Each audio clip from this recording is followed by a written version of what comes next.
Bienvenue sur cet Ironman 73 des Sables d'Olonne, année 2024. Un rendez-vous mythique depuis une demi-décennie où le courage et la persévérance s'élèvent telles des vagues majestueuses contre les rivages de l'effort humain.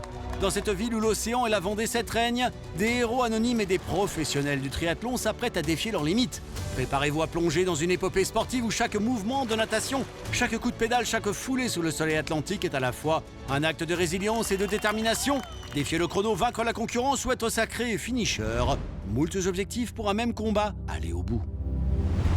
La cité des Sables d'Olonne est célèbre pour bien des raisons. Station balnéaire courue de la Côte de Lumière aux longues et larges plages de sable fin, idéal quand on aime les vagues de l'Atlantique. C'est aussi le point de départ du mythique Vendée Globe Challenge, une ville résolument orientée sport nautique et terrien, idéale pour nager, surfer ou Ironmaner. Un patrimoine architectural riche qui incite à la promenade et depuis 5 ans, la ville est encore plus célèbre et attractive à l'international grâce à un événement sportif hors norme, un Ironman 73 qui attire des athlètes amateurs et leurs familles venus du monde entier rallier cette perle de la côte ouest.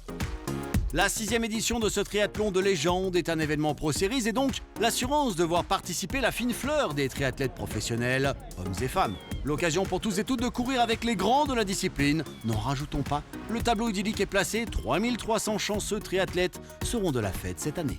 Le Gotha du triathlon mondial façon Ironman se retrouve aux Sables d'Olonne, mais pas que.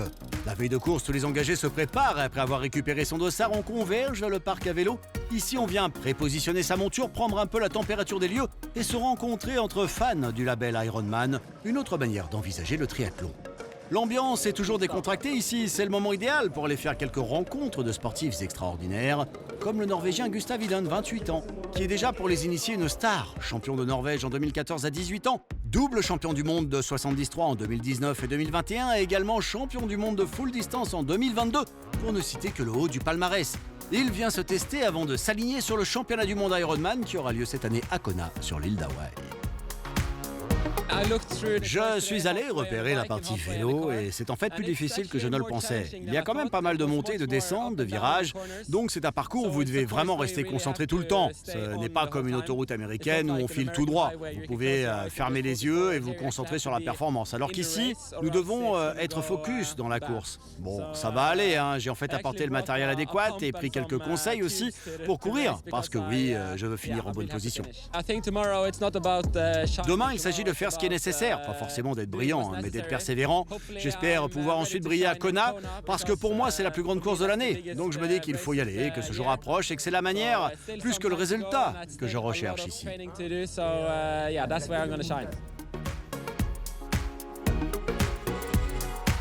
La liste des prétendants à la victoire est remplie de champions internationaux. Comme nous sommes nombreux à avoir un petit côté chauvin, en tant que supporters français, nous suivrons de près Clément Mignon, qui en 2023 a été le premier Français depuis 18 ans à remporter l'Ironman de Nice, ou Arnaud Guilloux, local de l'étape et second de ce 73 des Sables d'Olonne l'an passé.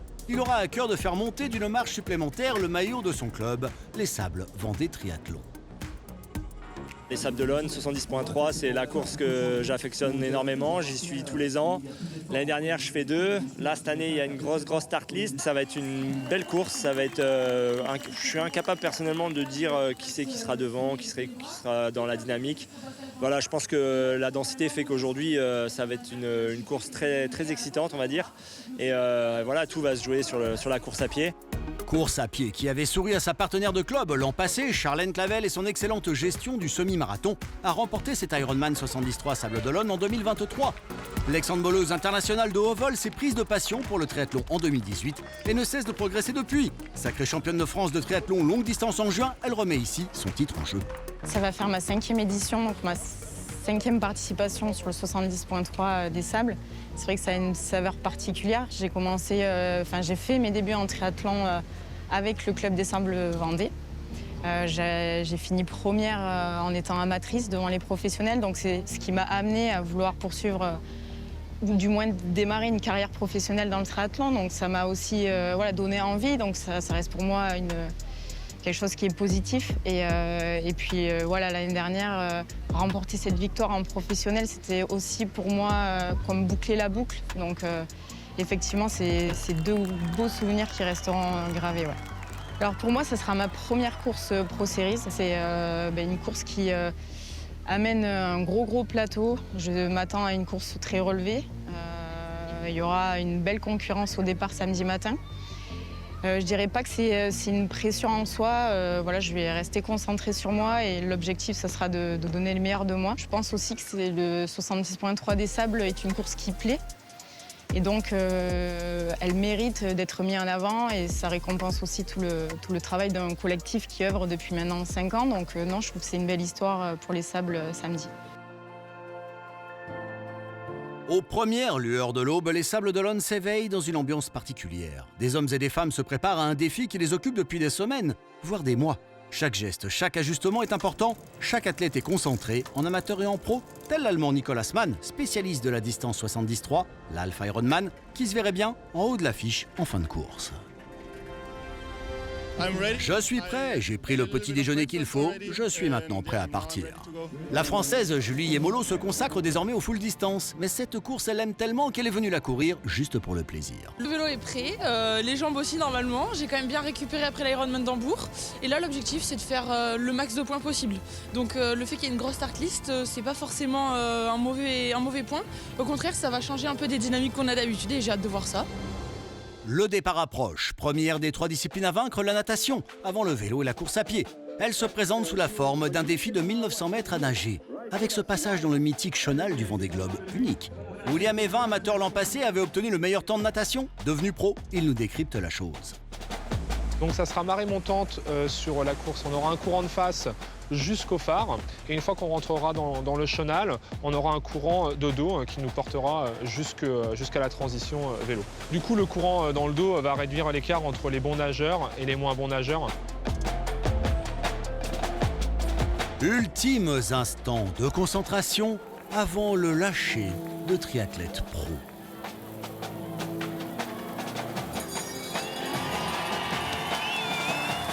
Ils sont une cinquantaine d'athlètes pros à ouvrir les eaux. Après la haie d'honneur sur la plage, nous allons assister à une bataille navale dans le chenal du Vendée Globe.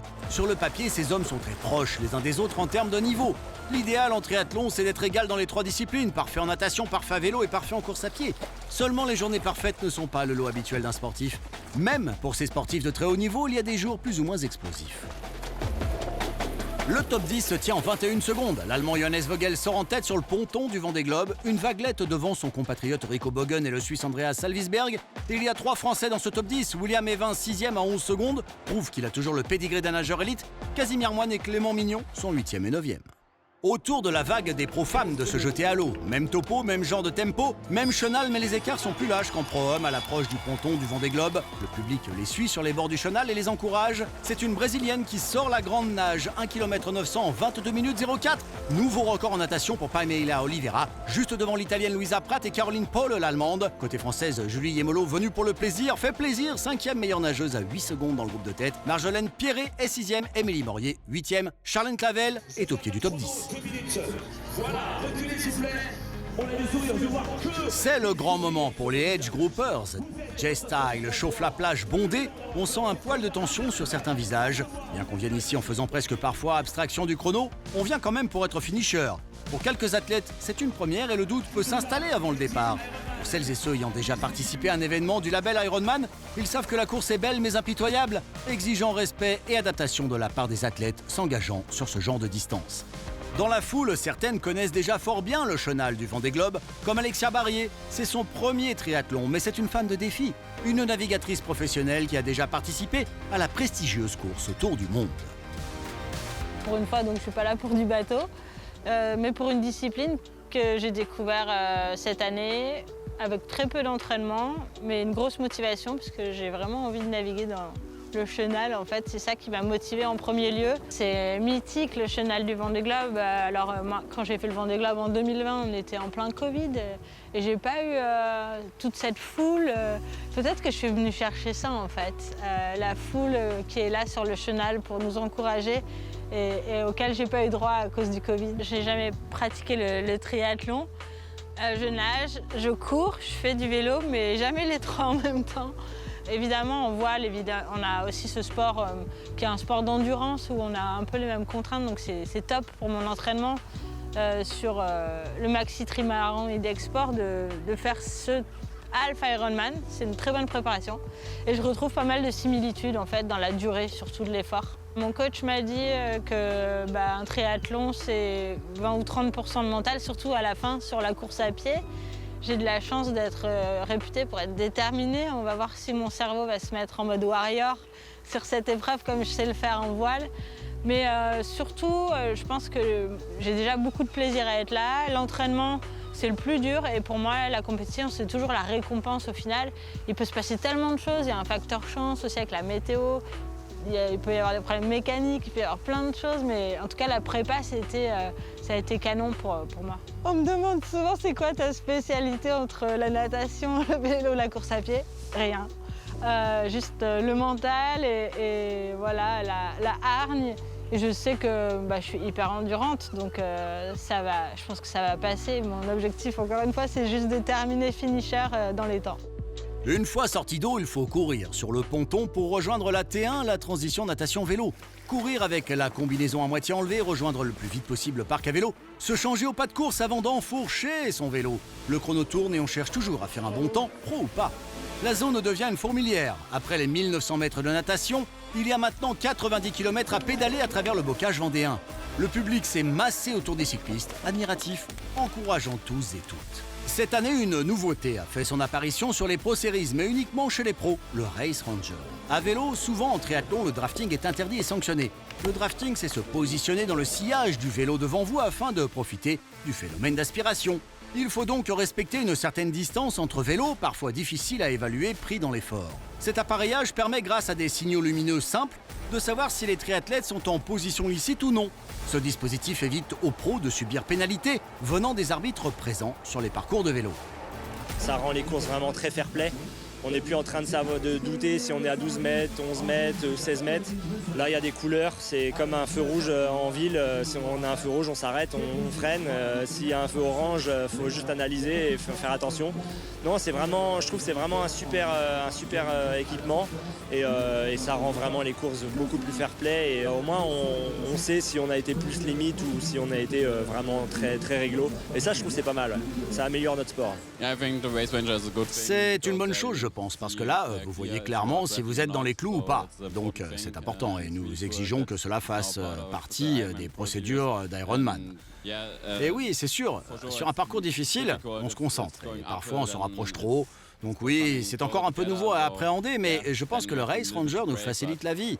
Maintenant, on voit si on est dans les zones où on doit être ou pas, et si on peut se rapprocher, ou si on doit passer le gars devant. Complètement, moi je suis trop contente quand j'ai vu ça. En même temps, j'ai envie de dire, c'est logique d'avoir des capteurs. On joue gros, le triathlon, voilà, c'est un sport qui quand même est en vogue, ça grandit de plus en plus, donc c'est une règle qui n'était pas tout à fait respectée. On est pro, il faut un arbitrage qui est professionnel aussi, donc moi c'est vraiment la bienvenue au Race Ranger et je suis trop contente de faire ma première course avec et ça évite de avoir toujours dire elle est dans ma roue, qu'est-ce qu'ils font les arbitres là. Non, il y aura aucun problème sur le fair play et tout le monde va respecter. Retour en tête de course pro-homme. Sur ces 90 km à vélo, le rythme est élevé. Le néerlandais Juri Kullen mène, sacré champion des Pays-Bas en courte distance en 2023, 6e des championnats du monde Ironman 73. La même année, le Batave dispute le lead au Français Clément Mignon. En me déplaçant ici pour une course Pro Series, je viens avec des ambitions, surtout avec la startlist qu'il y a. Ça fait vraiment plaisir d'avoir une belle startlist ici au Sable d'Olonne. Donc c'est vraiment un plus. Moi je voulais refaire cette course parce que je l'ai faite en 2020. C'était ma première course professionnelle après le Covid. Et c'était en septembre 2020. Et donc là je suis vraiment content de revenir ici pour refaire cette course. Et c'est vrai qu'en plus il y a une belle startlist. Donc c'est vraiment une motivation supplémentaire. Mais c'est l'Allemand Rico Bogen, champion du monde en titre Ironman de 73, qui vient déposer son vélo en tête avec une courte avance sur la concurrence. Juri Kullen et Clément Mignon à la lutte sont à moins de 10 secondes au classement après le vélo. Arnaud Guillou, l'autre Français du top 10, peut encore prétendre venir titiller les leaders. Une affaire à suivre de près sur la partie course à pied. Un semi-marathon les attend, soit 21 km dans les rues et sur la plage des Sables d'Olonne. En pro-dame, la Danoise Laura Madsen représente la nouvelle garde. À 21 ans, elle comble une inexpérience relative face à des concurrentes aguerries par l'explosivité. Elle impose son tempo sur les routes des marais et forêts olonnaises. La Française Émilie Morier, à qui la partie vélo avait réussi l'an dernier, est de retour aux avant-postes dans un état d'esprit conquérant et apaisé. faut jamais oublier en fait aussi le côté perso, l'équilibre. Et aujourd'hui, voilà, je suis beaucoup plus équilibrée, on va dire, dans ma tête. On a beau être pro, on cherche aussi à se faire plaisir et à être heureux dans ce qu'on fait. Donc ouais, le plaisir c'est sûr, et vraiment me concentrer sur moi-même et on verra le résultat à la fin, mais on espère qu'il sera bon. En vélo aussi, les records pourraient tomber si l'on en croit la bataille sportive qui fait rage sur les routes des marais et forêts holonnaises. Entre les Danoises, Lara Madsen et Maja Stage Nielsen qui elles aussi donnent tout. L'Estonienne Kaidi Kivioja, toutes ces filles sont redoutables en selle, avec aussi une certaine Charlène Clavel qui résiste et reste dans le groupe de tête.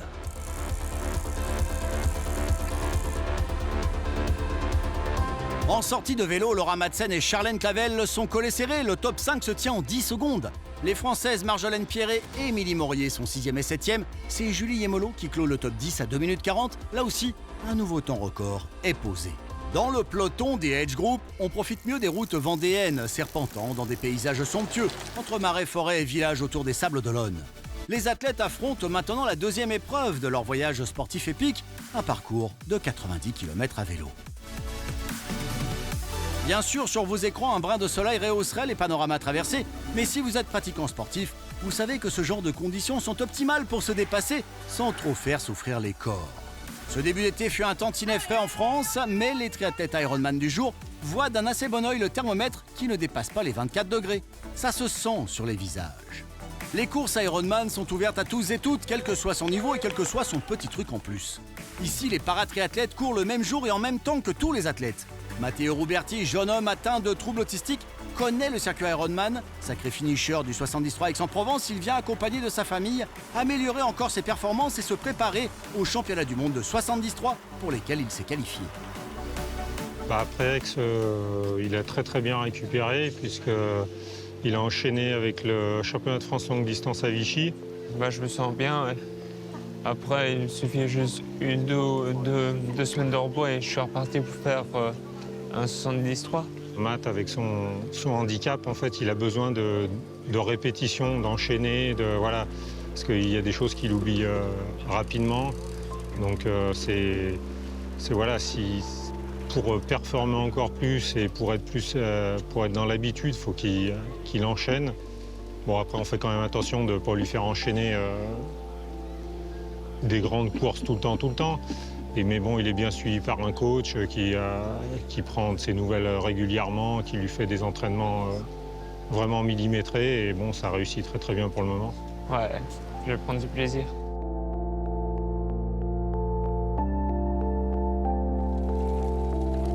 Peut-être les reconnaissez-vous. Pascal et sa fille Romane font leur grand retour sur l'Ironman 73 des Sables d'Olonne. L'an passé, la barrière horaire à vélo les avait privés du statut officiel de finisher. Même s'ils avaient relié l'arrivée sous le aura du public, ils reviennent plus affûtés, plus entraînés, toujours surmotivés. La team a un petit peu évolué puisqu'on était deux à courir il y a 4 ans et que maintenant on a monté une association pour pouvoir acheter du matériel pour faire courir d'autres jeunes et d'autres enfants. Et la dernière course qu'on n'a pas pu faire, qui était un 5 km, a été faite. Enfin, le fauteuil de Romane a fait cette course avec un autre enfant qui s'appelle Victor, à qui on a prêté le fauteuil. Et donc la machine est en train de se lancer petit à petit pour pouvoir faire sourire d'autres jeunes sur des lignes d'arrivée. Quand on s'engage sur un Ironman, on sait que ce n'est jamais gagné. Qu'importe, c'est le défi de la participation qui compte. En 2024, les caprices de la météo ont contraint notre équipage à l'abandon. Pluie et vent auront eu raison d'eux sur ce coup, mais qu'importe. Rendez-vous très prochainement sur la ligne de départ. Charlène Clavel et Linda Madsen sont à la plage pour un mano à mano haletant en tête de course. Courir dans le sable est inhabituel. Il y a 21 km à effectuer dans les Sables d'Olonne avec ce passage dans la baie au plus près de l'océan. C'est un parcours atypique de par le fait qu'on passe déjà par une partie de sable auprès de la mer. Donc ça demande quand même un véritable effort musculaire après un gros vélo. Donc je dirais qu'il ne faut vraiment pas s'affoler, y aller progressivement. En tout cas, moi j'essaie de fonctionner comme ça m'a réussi l'année dernière. Et puis il y a aussi la foule à proximité de l'arche d'arrivée qui nous soutient nous donne un gros coup de boost pour se lancer sur le dernier tour de la course à pied. Mais cette année, la course à pied ne sourira pas à Charlène. La Danoise Linda Madsen prend les commandes et va l'emporter en menant dans ses foulées rapides les Britanniques Nikki Bartlett et Kate Curran qui passent Charlène Clavel. La Danoise Madsen peut exulter. Cet Ironman 73 des Sables d'Olonne est pour elle en 4h05, 51 secondes. Nouveau record de l'épreuve. Charlène Clavel n'a pas démérité avec sa 4e place dans un groupe pro-dames au niveau très relevé. Ça fait chaud au cœur. J'avais des encouragements du début à la fin, surtout à pied. Ouais, j'entendais mon nom et franchement, ça fait vraiment plaisir. Ça booste. J'apprécie toujours courir ici et je sens que voilà, le public aime être présent et ils sont derrière nous, donc c'est top. Podium au sourire radieux et coup d'œil au top 10 de cette édition 2024. Émilie Morier est également très bien classée. La Française est 6e d'une épreuve Pro Series âprement disputée. En pro-homme, il y a du beau monde en transition et le tout dans un groupe extrêmement compact. L'Allemand Rico Bogen s'en extirpe en premier. La pluie ne change pas grand-chose à la donne. Il va y avoir un duel direct entre deux Allemands car Nicolas Mann part à sa poursuite.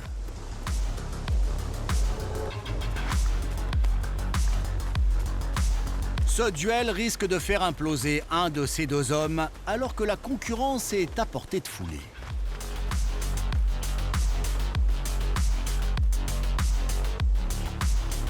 Au fur et à mesure du tracé, Rico Bogen semble avoir une légère baisse de régime, ce qui ne pardonne pas à ce très haut niveau.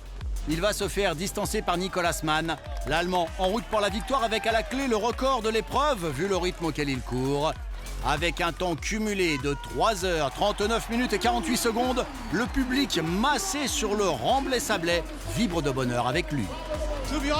Ah, pour être très honnête, au début de la course à pied, je me sentais pas si bien que ça en fait.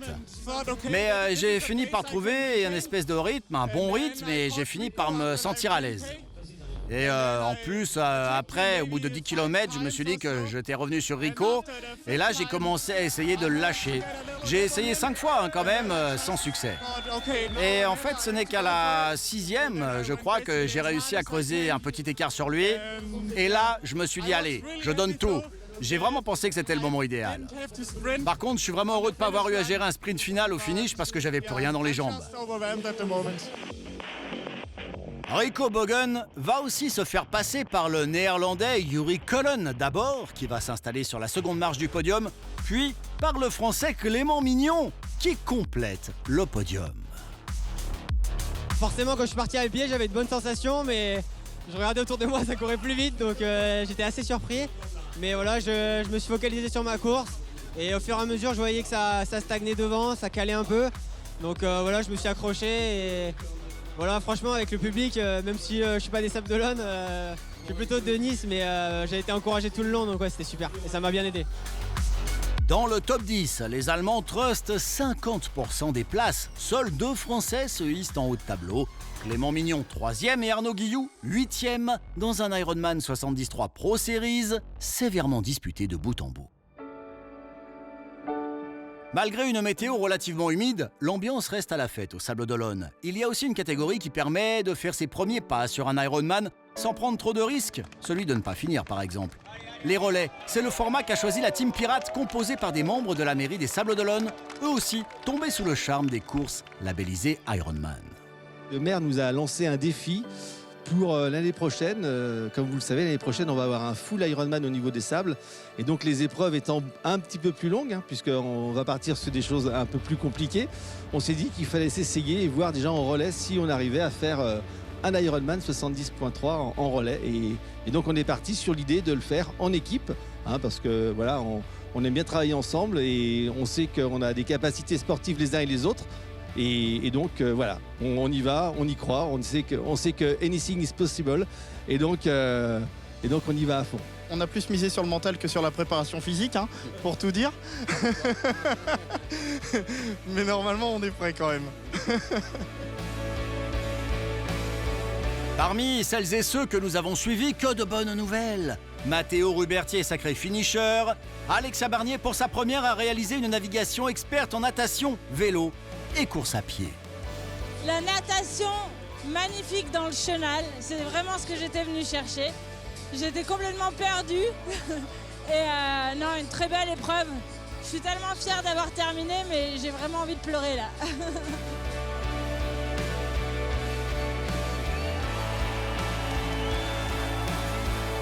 On est content d'être là encore une fois, d'avoir pu livrer une 6e édition sur l'Ironman 73 les Sables d'Olonne Vendée, avec un beau plateau de professionnels, notamment grâce aux Pro Series. La météo n'a pas été forcément de la partie aujourd'hui. On a dû s'adapter sur la journée, notamment sur les athlètes groupe d'âge, mais qui ont été encore une fois ici valeureux et qui ont tous la banane en passant la ligne d'arrivée ici juste derrière moi. Donc c'est le plus important. Chaque finisher a une histoire à raconter, une bataille personnelle remportée. Les larmes de joie coulent, les sourires satisfaits prennent le pas sur les grimaces de l'effort. Une expérience inoubliable. Rendez-vous au Sables d'Olonne le 22 juin 2025 pour le premier full Ironman de l'histoire de la cité sablaise. Il y a 4 étapes Ironman en France. Après Aix-en-Provence, Nice et les Sables d'Olonne, rendez-vous à Vichy début septembre. Viendront aussi à Nice les championnats du monde Ironman dames cette année. Entre la France et les triathlons Ironman, la belle histoire dure et perdure.